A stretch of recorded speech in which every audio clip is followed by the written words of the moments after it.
morning, everybody. Here we are. Oh, yes, lesson 136. Okay, so I posted something from Matthew McConaughey that says you just can't do something half-ass. It was probably one of my favorite things and favorite conversations that my dad and I would have. It's also called the kill or cure. Like, committing is going to, like, we're going to do this thing. We're doing something. We're alive, right now. But the other thing that's very close to don't do something half-ass is taking responsibility for your actions, right? A lot of times why we claim we've done something halfway is because we don't want to take responsibility for that really was the best we could do at the time, and it sucked. You know, I think all of us are doing everything at the best of our ability at every moment. What judges our life? Matthew McConaughey said something very interesting. It's this term regret, where regret insinuates that you could have been better at the time that you did the thing. Now that's an ego talking. That isn't the truth. Because what I'm about to talk about today really brings up a lot of doubt in me. Like, I've been just sailing along in the Course in Miracles, and then I come along this. Like, I totally get that I need to love what I hate. So this may be me putting into practice the lesson from yesterday. But this one says, are you ready for it? Sickness is a defense against the truth. Now, there's a couple of reasons why this triggers me. Number one, we've been in COVID. And I think it's kind of a slap in people's faces. You know, I see a lot of people that don't, and me included, that understand intellectually that I somehow am also connected to the dis-at-ease that I create in my body. Let me give you a little backstory to why this is such a hot button for me, such a trigger word. So my mom and I, we're kind of like the woo, well, we were the woo-woo ones in our family. And long before it was cool, she and I were going to Healing of Hands workshops. She was all about holistic. She struggled, you know, like she stopped smoking long ago, but she still loved her Nicorette gum. You know what I mean? Like, she had Nicorette gum just like she had packs of cigarettes. So, you know, we chuckled at our stumbling towards understanding our bodies and why I could never get my body to be thin. Like, I have fought this body pretty much my whole life.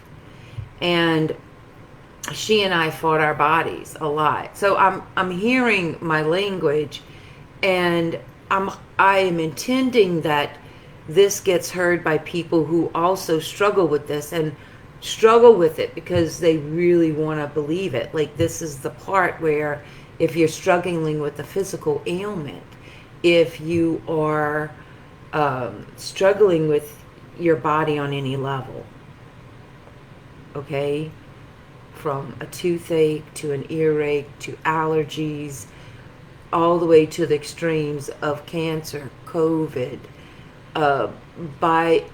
facial disfigurements,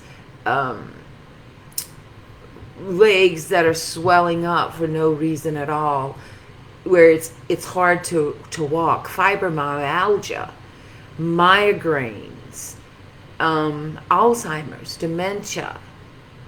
Okay?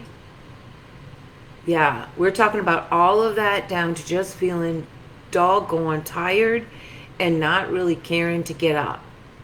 Because depression is also a biomechanical thing. Any mental illness is a biomechanical thing. So what we're talking about is a biomechanical experience, listen to my words, that your soul is having here on earth. And the ego, your automatic nervous system, let's just call it that, also, it's one of its key functions in this flesh suit. Let's call it what it is. It's not your forever home. It's not eternity. It isn't who you are. You are more than the skin you're in. Like, we're really getting into quantum physics. We're really getting into the matrix now. So you can't do this half-ass. You know, and that's what I'm realizing. I can't believe that, you know, God can create miracles like part the Red Sea. And it's on this energy of love is unable to unlock the regret of losing someone to one of these diseases. You know, the suffering of the body, the sicknesses that befall humankind in our flesh suits.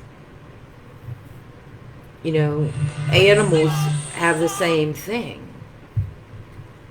You know, so, but let's get back to my mom and I. So we were very much into holistic healing. And we attended workshops and we read the books and we did the processes, you know, all of it. And in November of 2004, it was discovered she had secondary liver cancer.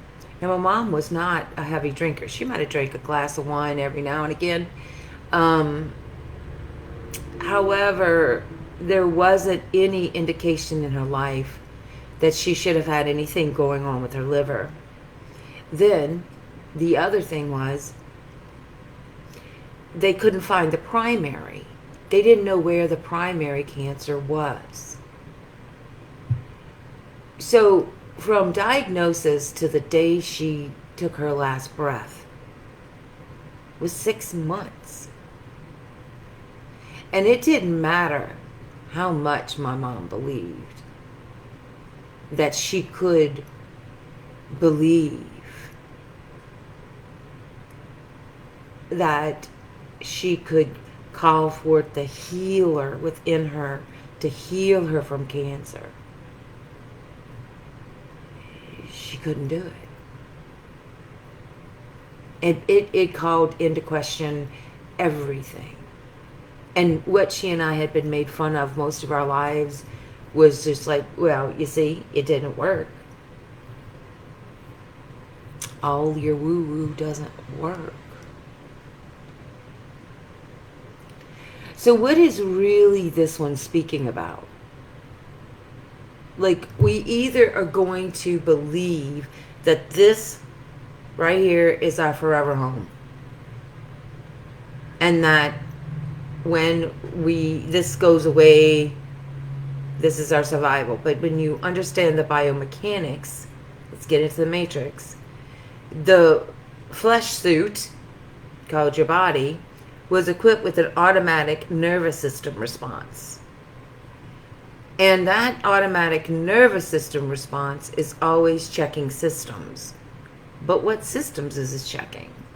It's not in control of your breathing. It's not in control of your soul.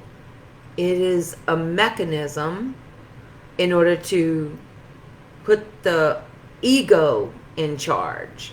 You see, when you're afraid, your ego is in charge, not your soul.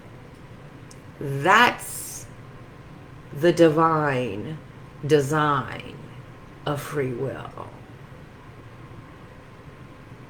Like, what is eternal still? My mom was more than her body. What was the divinity See, like, there is no sickness. There are life experiences. You never get ill. You are always wealthy. Now, what would you do with it? How to love the thing you hate was yesterday.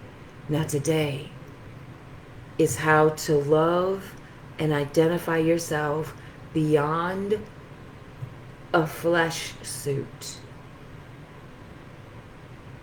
No two are created the same. And look, the soul of my mom multiplied at least tenfold. So understand, losing someone to a made-up, imagined disease that is experienced and felt through a human bodysuit does not define your divinity. My heart is pounding a little faster because this conversation is a little vulnerable. And I don't know the answer. And I am praying that my Holy Spirit brings me peace about this topic. Yeah. So I want to read a little bit from Pam Grout. Taking my brain offline. That's that automatic nervous system, right? Stop thinking with your brain and start thinking with your soul. Everybody everywhere has his own movie going, his own scenario. Everybody is acting his movie out like mad. Only most people don't know they're trapped in their own little script. Defenses are secret magic wands. I wave them when truth threatens my beliefs. Lesson 136. Sickness is a defense against the truth. Says sickness doesn't happen to me. Rather, it's an insane, albeit effective device I use for self-deception.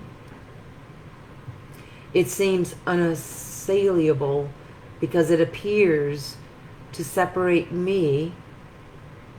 I got the flu. You don't have the flu. From the whole. Bodily conditions seem beyond my control, the lesson says. Think again. Sickness is not a thing that happens to me.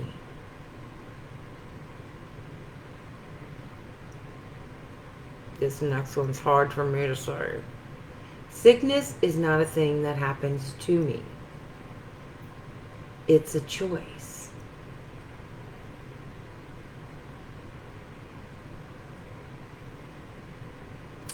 Because the ego wants me to think I'm in constant danger. It uses the body as a storyline, as a means to an end, as a subtle and effective way to generate fear.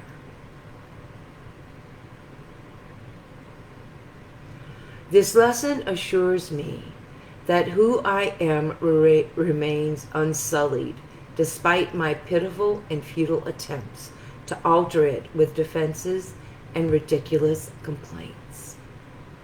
There's a great scene in The Matrix where Neo finally realizes the truth of who he is.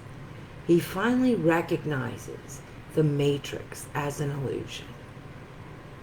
At that moment, as he claims his power, the cascade of bullets from Agent Smith and Jones' guns literally drop to the floor. They cannot hurt him. He is free from fear because he is free from his ego. So it's kind of like when you stop, when you're tired of scaring yourself in your own movie by multiplying your own inadequacies every day and judging yourself for doing something not as good, beginning to regret stuff before you even finished it. All of these are symptoms that your automatic nervous system is set on danger, Will Robinson, danger, Will Robinson. And there is a way to switch off your automatic nervous system so that your ego works along with your soul, can recall information quickly when it's necessary to think of something from the past.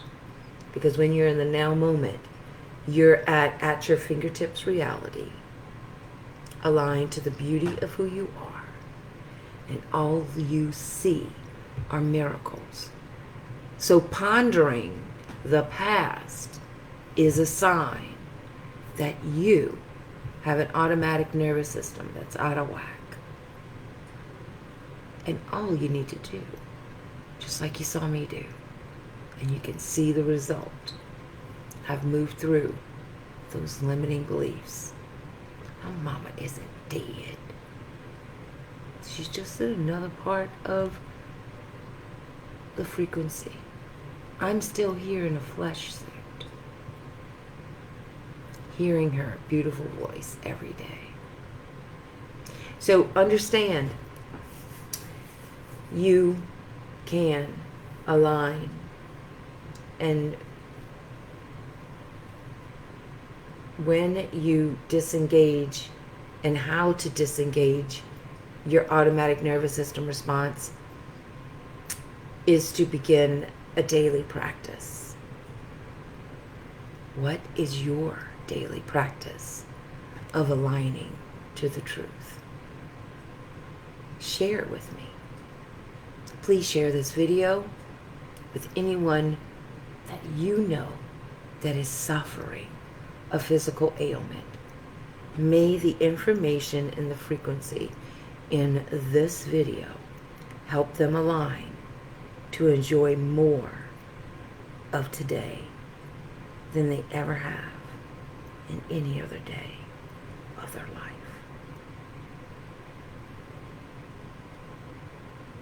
It is done.